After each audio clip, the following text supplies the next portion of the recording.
A panhandler stands in front of the Fox Theater on Congress Street, begging for change. It's a common sight, unfortunately, on the streets of downtown Tucson.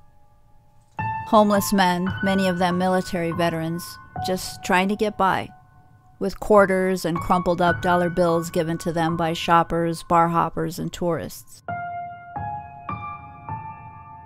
But the Fox Theater panhandler, he's different from all the rest. Because according to legend, he's not really there. He's a walking dead man, a ghost, the spirit of a poor soul who, for whatever reason, is drawn to one of Tucson's oldest theaters and continues to go back again and again.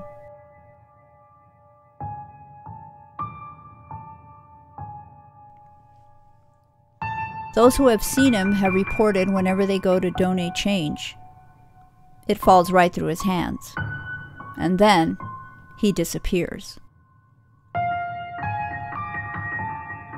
Who is, or maybe more appropriately, who was this man? What happened to him? And why does he haunt there? That's the mystery to those who believe in Fox Theater's spirit activity. For those who don't, it's just another bullshit story to add to the list of ghosts who allegedly haunt Tucson. Personally, I absolutely believe in ghosts.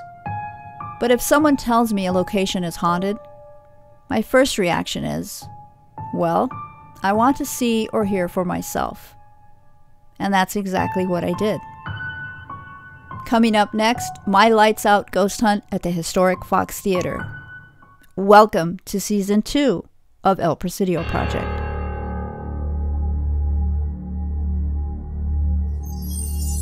Coming to you from the dark side of the old Pueblo, this is El Presidio Project. Strange tales of Tucson and beyond.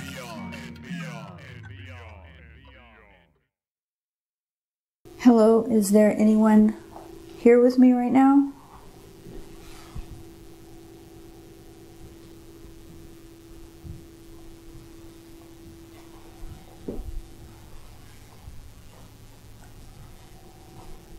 Were you an entertainer here?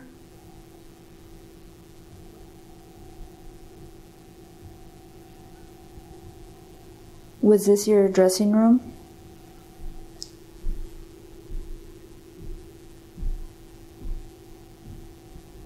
Those are footsteps coming from the stage.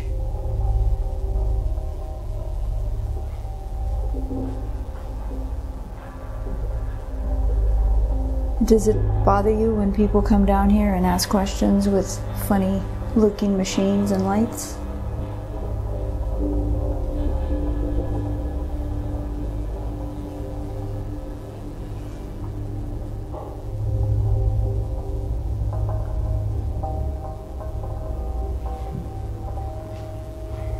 Okay, I am leaving the dressing room right now. I'm walking back out.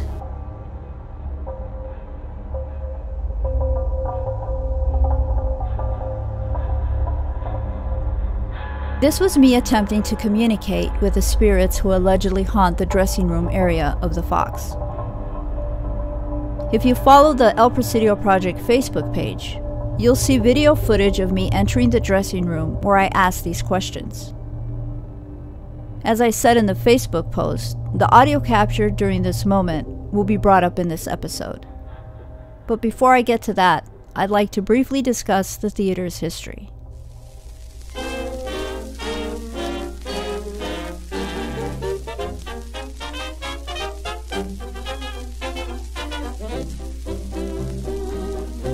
On an April night in 1930, thousands of Tucson residents gathered downtown on Congress Street to celebrate the grand opening of the Fox Theater. There was live music, dancing, and a screening of the film Chasing Rainbows, which tells the story of a traveling vaudeville troupe. Entertainment of this scale was a much-needed distraction during this period of time. The Great Depression was well underway, but the people of Tucson pushed on and embraced the newest addition to their community. and they would go on to keep the Fox Theater in business for the next 44 years. Now just imagine what those 44 years saw.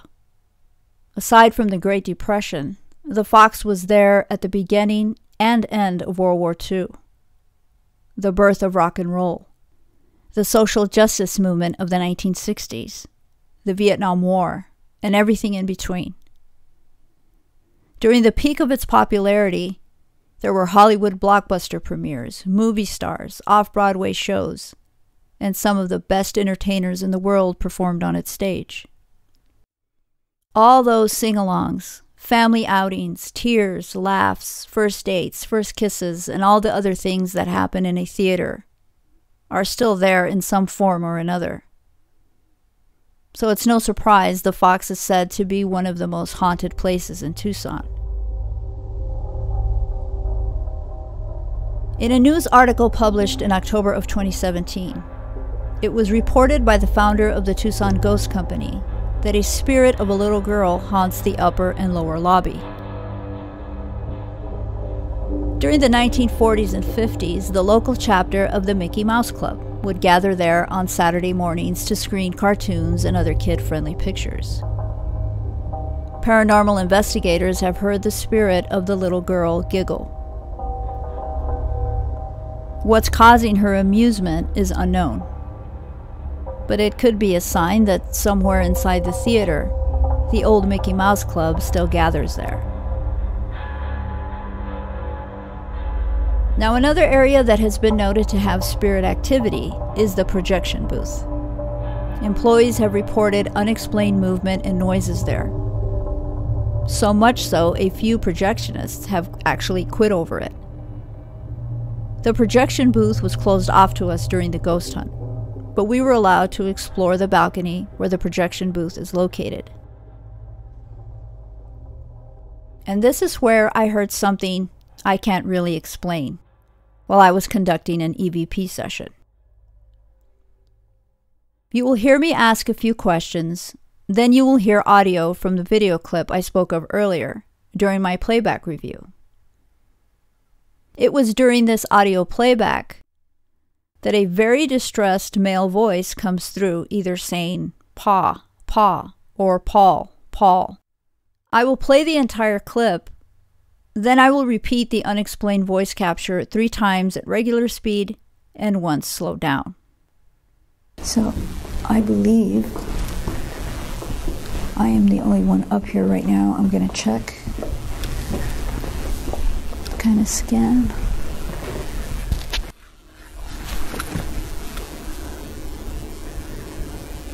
Yep, it looks like it.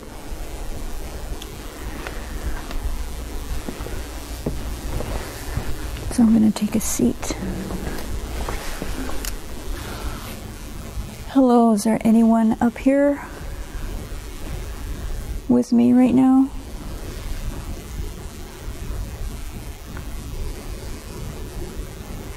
Can you tell me what show we're watching?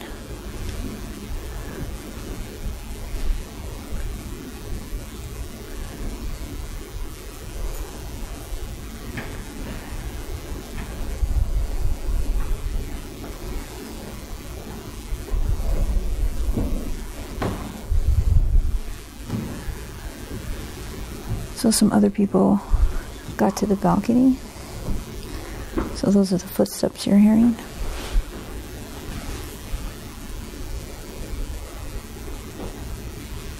Is this your favorite theater?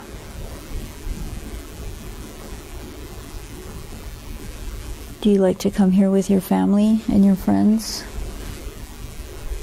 I'm going to keep the recorder going, but I'm going to check the footage that I took. The paranormal lockdown investigation of the Fox Theater. I am heading down to the dressing rooms right now.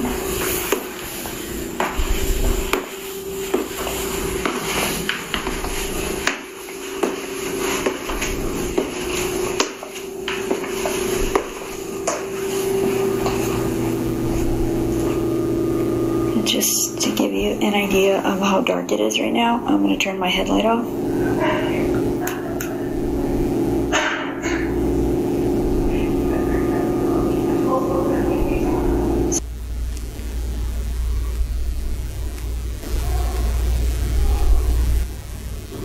Paranormal lockdown investigation of the Fox Theater.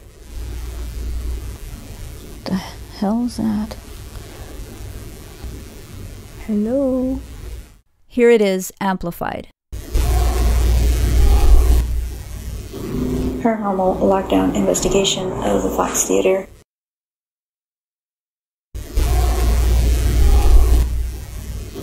Paranormal lockdown investigation of the Fox Theater.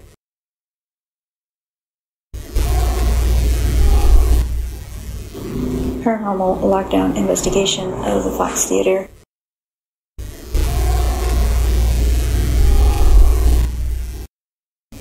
The hell's that? Hello?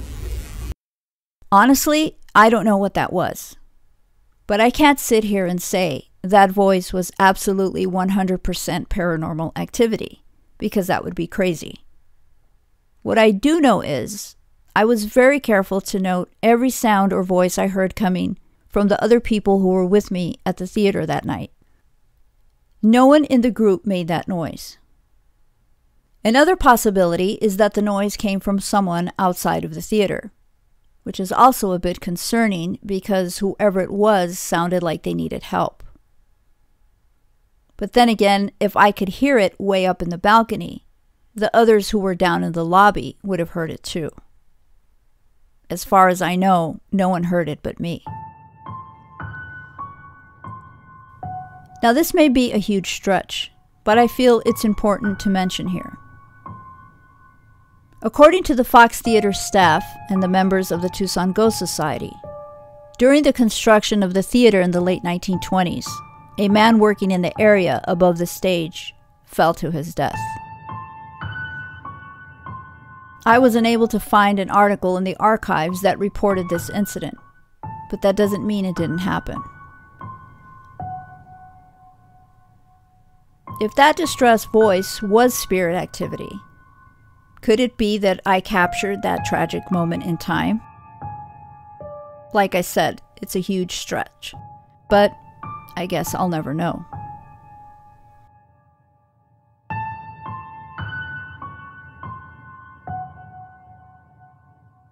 Now I'd like to share one more audio clip from my investigation. While I was sitting in the auditorium doing an EVP session, I captured another unexplained noise that sounded like whistling. But unlike the voice I heard up in the balcony with my own ears, the whistling sounds weren't heard by me at all until I reviewed the audio footage the next day. Here's the entire clip. I'm just going to sit here quietly for a minute. Those are people speaking in the lobby. At least I hope so.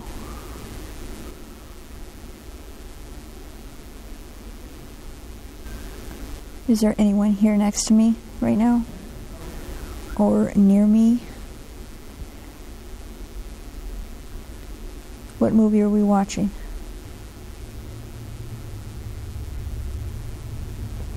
Do you like coming to this theater? Can you tell me what year it is? Anyone responded to my questions? I appreciate it, and I thank you. So let's go back to the moment where I began to ask questions when the whistling starts. At one point, it sounds like I got a whistle in response to me asking if there was anyone sitting next to me. I will repeat and amplify the whistle sounds. Is there anyone here next to me right now? Or near me? Is there anyone here next to me right now? Or near me?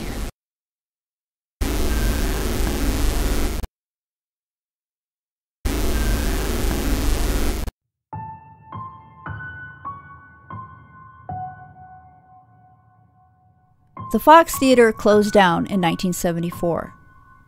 By then, it was just a discount movie house. The popularity of shopping malls with their own theaters killed the once extremely popular venue. Eventually, it was vandalized both on the inside and out. Homeless men and women seeking shelter took up residence there eventually too. It looked like all was lost for the Fox Theater until a group called the Fox Tucson Theater Foundation purchased it in 1999 and restored it to its former glory. The theater officially reopened on December 31st, 2005. For many of us who grew up here, the Fox is a part of our history, as are the ghosts who roam its interior. We can choose to believe in them or not. But whatever your feelings are on the subject, I really hope you enjoyed this episode. So looking back, did I leave convinced that the Fox is haunted? I'm not really sure. That's what's so frustrating about these types of investigations. Okay, so I picked up some unexplained noises, but I can't prove to you it was a ghost. But I will say this, human emotions are very powerful. Joy, excitement, love, heartbreak, sadness, and anger. The many people who have attended and performed there over its history. The people who huddled under its roof when they had nowhere else to go. And all the kids who shared a laugh with their friends back in the day. All those emotions packed into one place leave something behind.